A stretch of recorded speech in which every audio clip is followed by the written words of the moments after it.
Hello, fellow St. Lucians. I am 𝗙𝗲𝗀𝗃𝗃. I am an art educator and the owner of Desire Studio. Every year, as the Christmas season approaches, it is heralded by the Festival of Lights. And one of the primary events in the Festival of Lights is the lantern competition and lantern parade. Today, I am going to demonstrate how we construct one of these wonderful lanterns. It's very magical the way a simple piece of cardboard and some materials that you can find around your home could easily transform in a beautiful lit work of art. Let's look at some of the things you will need. Remember, whatever I'm showing you is not totally exclusive.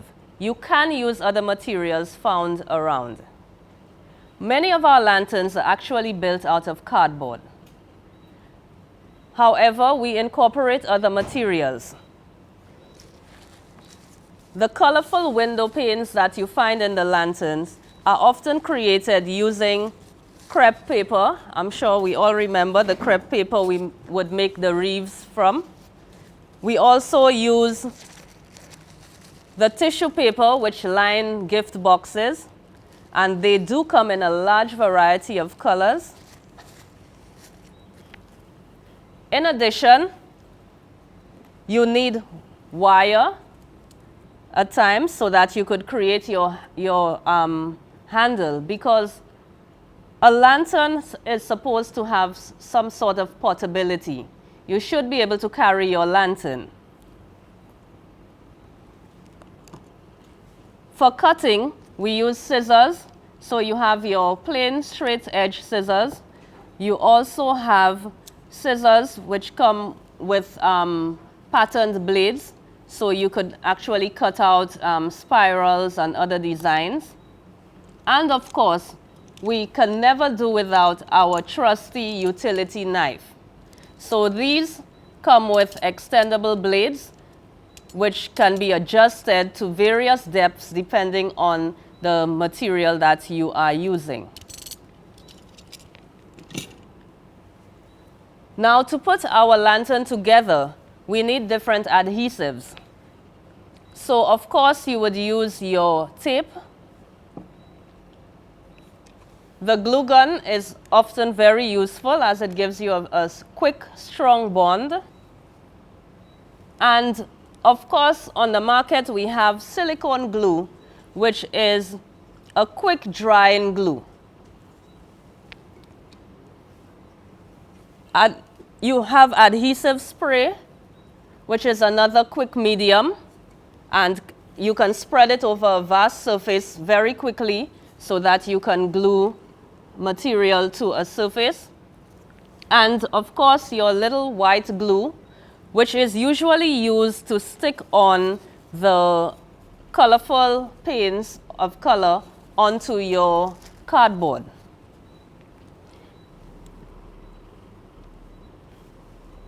We have spray paint, and the spray paint gives you a quick drying paint that can, which you can apply to your cardboard so that you can decorate your lantern. The benefit of using spray paints is that it does not saturate your cardboard so that it doesn't become soggy and warped. Now, no lantern is complete without the lights. Fortunately, these days we have some very efficient lights, and we do not have to struggle with open flames, which would, in the past, almost catch your lantern alight. But now we have strings of Christmas lights. They come in single colors as well as multicolors. Now, before you begin putting the lights into your lantern, you want to make sure they're working. You don't want to complete your lantern, seal it up, all wired up, and it's not working. So always remember to test your lights to ensure that they are working. One other material I like to use is black stock card or Bristol board. It allows you to make some very easy cuts, especially with small children or if you're doing very intricate, detailed work. So you use the black paper and it can create beautiful silhouettes for you. It's also much easier to cut. Here I'm going to show you 3 different techniques that you can also use to put your structure together. So if you're putting something round and you want to adhere it to your structure, you cut around the edges so that you create these flanges, and it makes it easier to glue and holds down your structure in a solid manner. You can also join your shapes to create your structure by creating an interlocking structure. So there you have 2 pieces and they interlock and it stands solid. So this is another way of getting it to build your structure. You can also create flaps. So if you notice, I've cut this piece, but I have bent it in the opposite direction. So while these 2 pieces bend this way, this one bends in the opposite direction, and it would continue like that. And what it does is that it will help stabilize your walls. If you notice, I am here working on a surface which is a cutting mat, and it's very useful when you are using your utility knives, because it does not dull the blade easily and you get a smoother cut. If you don't have a cutting mat, a clean piece of cardboard would suffice. Now, here I'm just going to show you 2 techniques that you can use in order to create color through which the light will pass and light up your lantern. So the first one, of course, is cutting whatever shape you desire out of your cardboard, as I have done. Then on the back, I have cut up strips of the crepe paper and tissue paper, and I have layered it and glued it on using the white glue. And when I flip it over, you have a set of colorful window panes, if you want to call it that. Another way, especially if you are working with children, and you may not have access to all of the variety of colors that you require to create your lantern. You could use a wax paper or translucent paper, and you could have your child or even yourself, you could color in using wax crayons or oil pastels or Sharpie markers. You could color in the designs that you want, and then in the same way I glued the strips of colored tissue onto this, I simply stuck it onto the panel, and the light, because it's a translucent paper, it would penetrate, and you would get the same lighting, colorful lit effect. So these are just some of the things, materials and equipment that we use. Now, when you're starting your lantern, the first thing you want to do is to come up with your idea. You need to work out your ideas before you begin cutting. You need sometimes to take your measurements, because you wouldn't want one side to be 12 inches and the other side is 10, and then your structure is lopsided. So it's important to take your measurements. Remember, it is said that If you plan, you work less. Okay? So in this case, I have done all the measurements, and I am going to build a structure which is similar to a house. It's a very popular type of lantern. So notice that I have all in one piece. So it has the flooring, it has the two sides, and the front and back of the house. Okay? So you use this pattern, and you are now able to cut it out of the cardboard. Now remember, you do not have to make a house. A lantern doesn't have to be square. It doesn't have to be a rectangle or a box shape. Lanterns can take on any shape. I'm sure some of you might have seen Chinese parades with lanterns resembling dragons. And now we would like to encourage a little more engineering knowledge in the lantern making, so that you actually have movable parts and to make your lantern more interesting. So when we return, you will see how we put our lantern structure together and how we cut the panels and insert the lights. Okay, so we have laid out our pattern onto the cardboard, and we are going to cut. Remember to lock the blade so that it doesn't slip. And we begin making a straight cut along the pattern. Now remember, I said cardboard is not the only material you can use. Lanterns can be made out of recycled materials such as plastic bottles. If you have large water bottles that are translucent, you could also put your paper, your colored paper around it, and create your lantern. Lanterns can be made out of calabashes. It can be made out of tins. So feel free to experiment and use a variety of materials. In fact, every year you could challenge yourself to use a different material. Okay, now we have the basic structure of the house.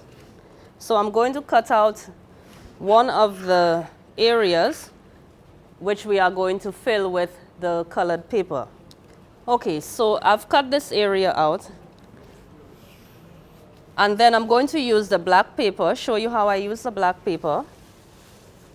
I've already cut out one design, so there's a girl looking out.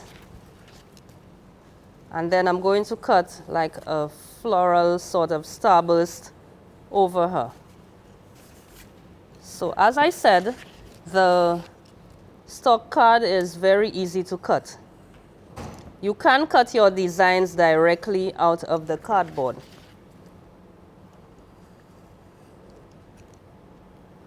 As you cut the cardboard, also pay attention to the corrugation,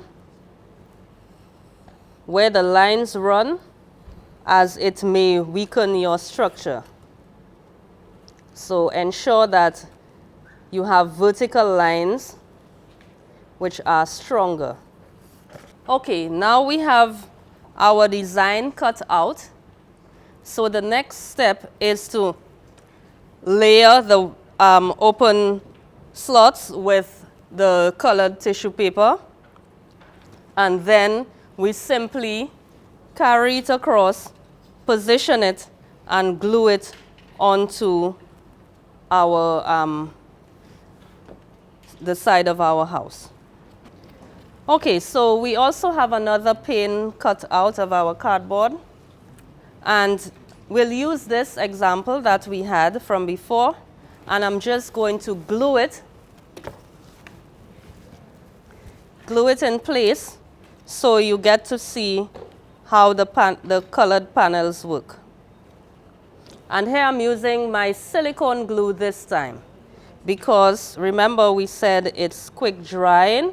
It gives you very quick tack.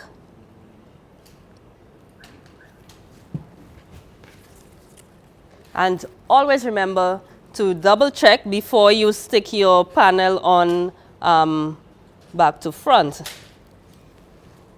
You want to make sure it's in position before you press it in place.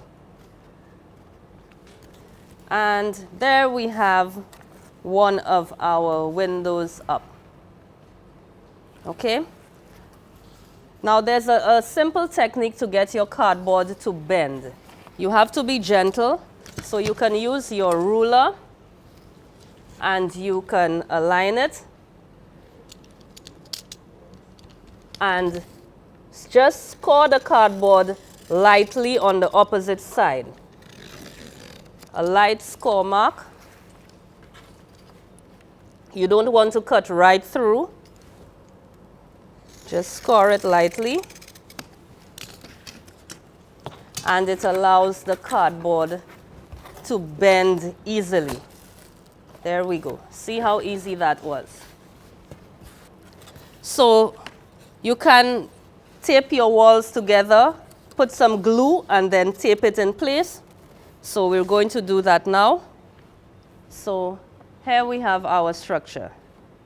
Now, as we said, we will create panels with your various designs all around the lantern. And then you would put a roof over it.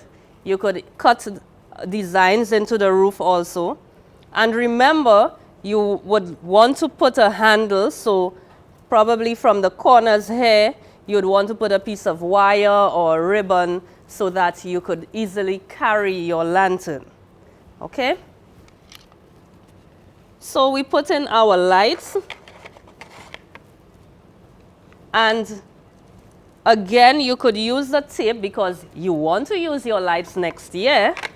So you don't want to glue them in permanently. You may want to reuse your lights. So you put in your lights, and again, you can use your tape. And you are going to tape it into position all along. So by then, you would have had your windows with your colored paper. And so you would know how to position your lights. Sometimes it actually helps to turn on the light so that you could see if some places are getting more light than others. And then the final thing you do is to put your roof or whatever encloses your lantern. Now here I'm going to show you a lantern that has been mounted with most of the panels. So all the colored panels are up. And all we're missing is some finishing touches. So we have the battery pack in place. The final design, the intention is to tape all around with brown paper. So you can cut strips of brown paper, apply white glue to it, and stick it around the edges so it creates a uniform finish. Then I'm going to use paper clay that I've made, and I'm going to apply it to the edges to give it a sort of stone finish. So it looks like the whole structure is made of some sort of stone. The battery pack is here, and it's going to be covered with green fabric, so it simulates grass, a grassy area. And of course, we'll create like little pathways, so leading up to the Holy Family. So this is the lantern. Now, when the grass covers it, it will be very easy to just slip the switch on and the lights will come on in the lantern. They have been secured inside using the tape. Okay? Remember, before you mount your lantern, if you wish, you can use spray paint and color up your panels. Or if you want to go really fancy and, grab some more attention, you can layer it with glue and spread glitter all over it so you have a lovely glittery lantern. Okay? So be adventurous with the materials that you use. Here we have the finished product. Okay, in this lantern, it uses a different style. So you have layers of paper within which the panels and the design has been established, and the lights are in between to create the effect. Notice you can finish your lantern with glittery ribbons and any other accessory that is going to help your design. As you can see behind me, there are some fabulous lanterns that have been created in the past. Although 2020 has been a very difficult year, and unfortunately, due to the COVID protocols, we were not able to have our regular Lantern Festival. It is, however, an opportunity for you to create a lantern with your family. As we navigate through these dark COVID times, let us shine a little light in our homes and with our neighbors, and continue to be a light to each and every person.